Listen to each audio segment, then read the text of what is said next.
And next, we'll be having a conversation about volleyball because the next 3 days are going to be very busy for the Kenya Volleyball Federation. They're having the playoffs taking place at the Moi International Sports Center Indoor Arena. 3 days of explosive volleyball in round-robin format.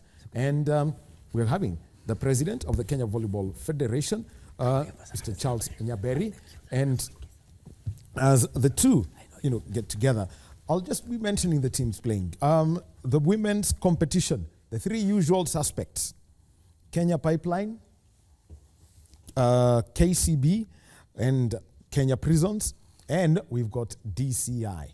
Then also, those who are battling for the men's honors, we've got GSU.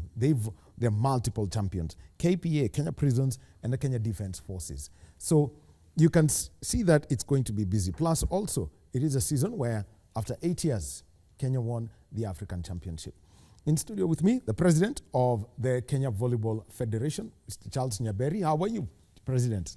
I'm very fine. Thank you very much. Thank you. Happy to be with you here. Yes. Just an odd one. Yeah. Man, we knew this was the last weekend of October, is when, we would plan to go to Makande for the playoffs. The change of calendar to have it early October.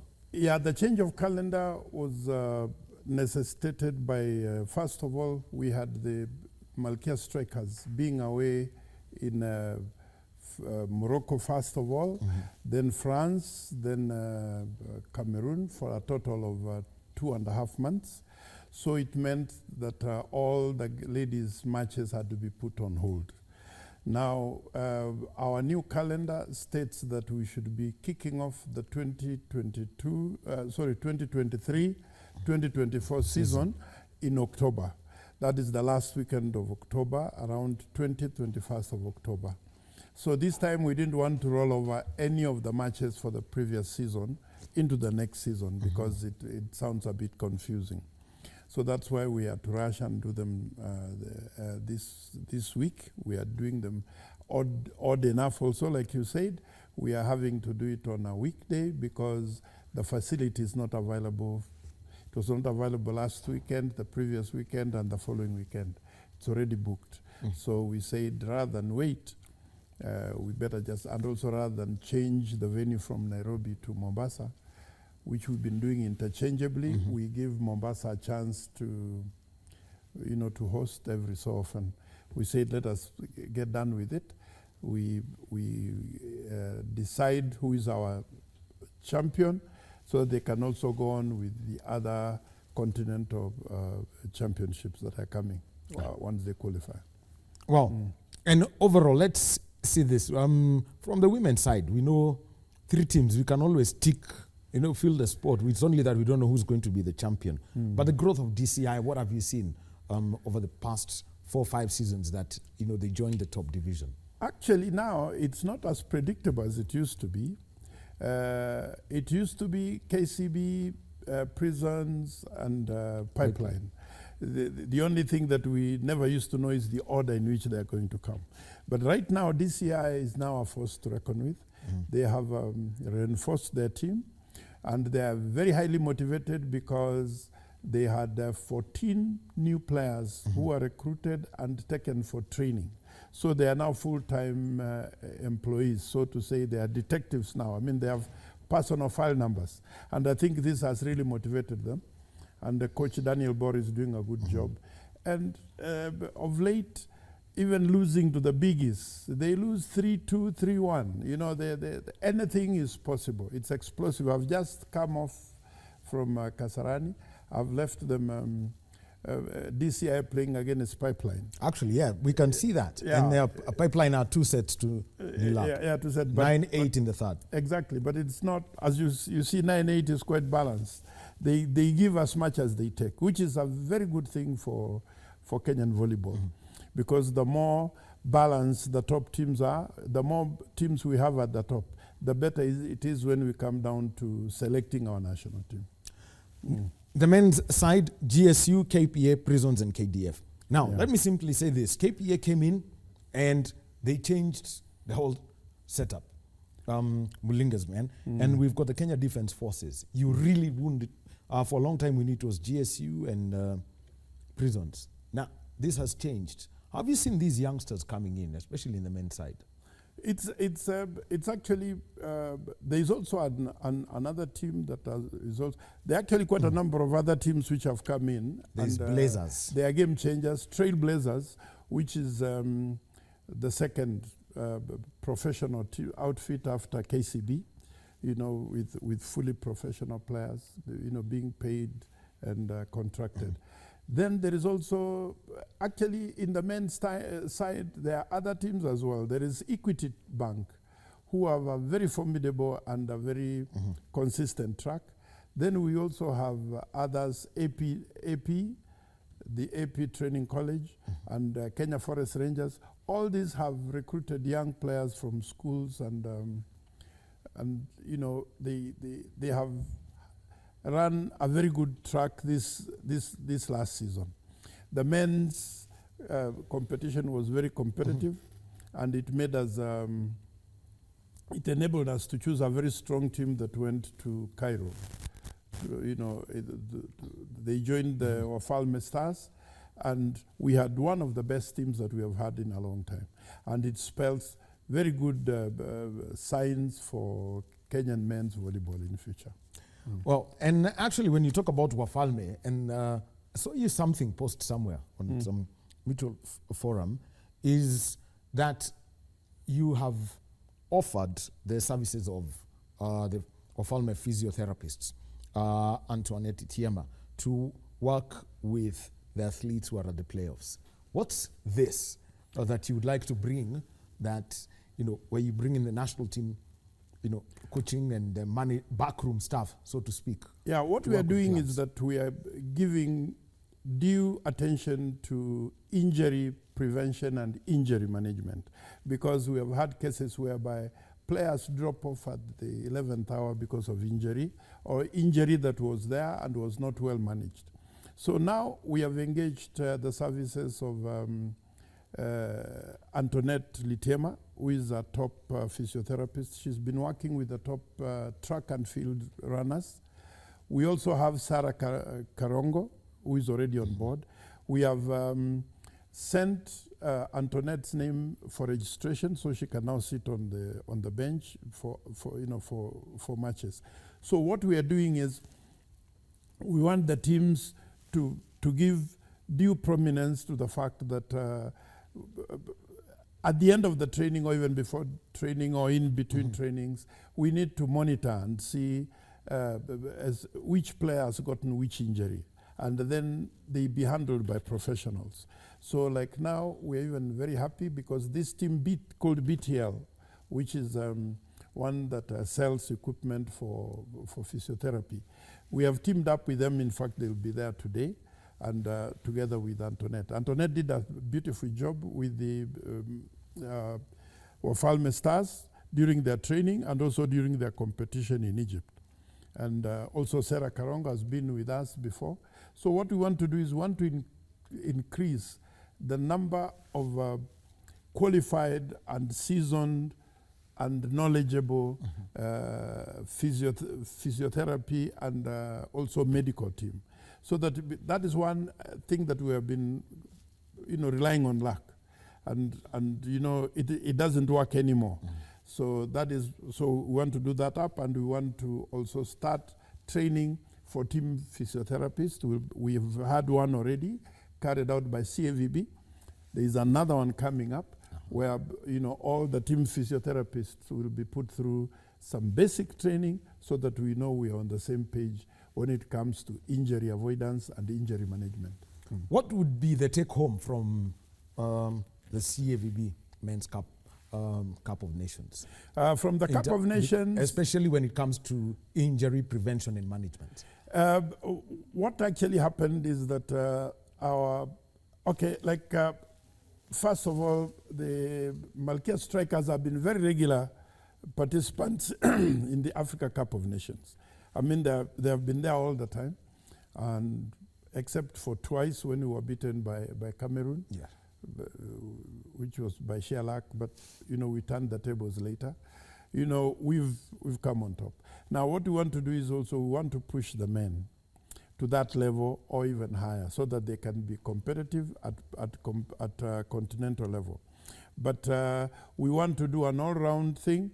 We want to do now statistics. Today, we have a full VIS system, which means, you know, the statistics, the details of every player during the game are taken, so that by the time you decide at the end of the tournament that so and so is the most valuable player, you are relying on statistics. Same thing when you choose 2-3 players for a certain position. You don't just go by maybe how frequently they are carried in the press or something like that, or how famous their nickname is.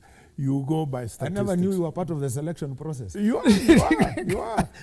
The media is very crucial to us, because first of all, the media is the one that actually popularizes these players. Yes. They popularize this team. Then they really help us even in the hunt for sponsors. Because if you are not anywhere in the press, if you are not appearing much, even the sponsors will not be bothered. And even the new players who are longing to come up, they go by the press reviews. They see which team is ranking where. So it's the press are the fourth estate is a very crucial and very useful partner to us. It's one that we love to partner with, and we will definitely continue doing so. Actually, we will continue with that role, and maybe we could speak, later and see how we can get all of that data, because when we are able to say player A had so many blocks, player B had so many kills, then you're able to justify anything that you say, so that everyone benefits through the information system. Now let's talk about the Olympics and the build-up to that.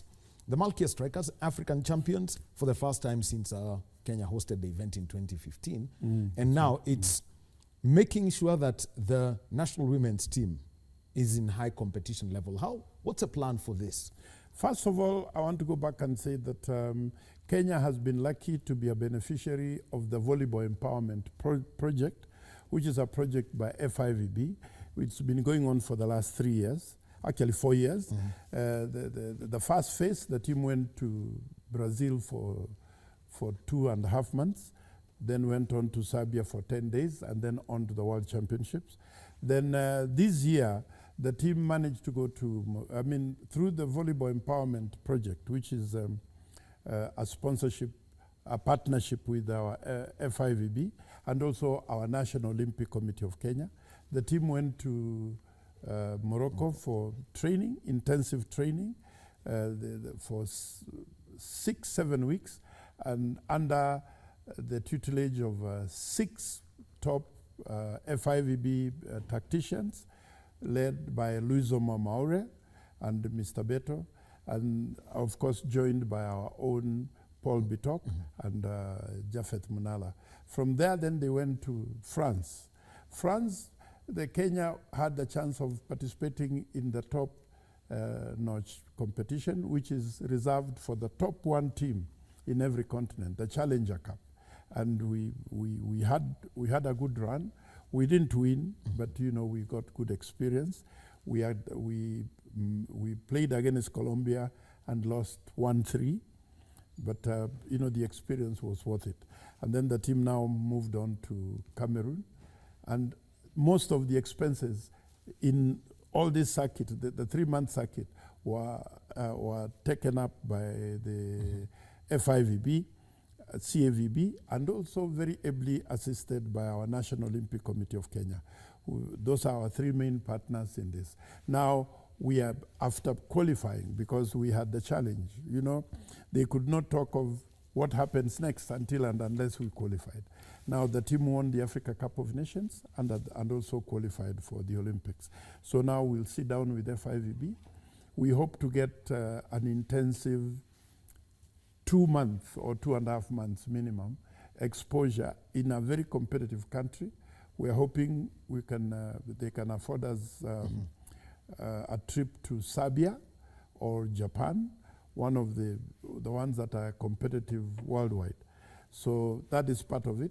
Once we sign the new agreement in the Volleyball Empowerment Project, Then we'll plan. We'll start by planning a local domestic head start, the selection of the team, and then some domestic training, and then some exposure. But in between, it's also a very busy year next year, because besides the Olympics, we're also having the All Africa Games, where we are the defending champions.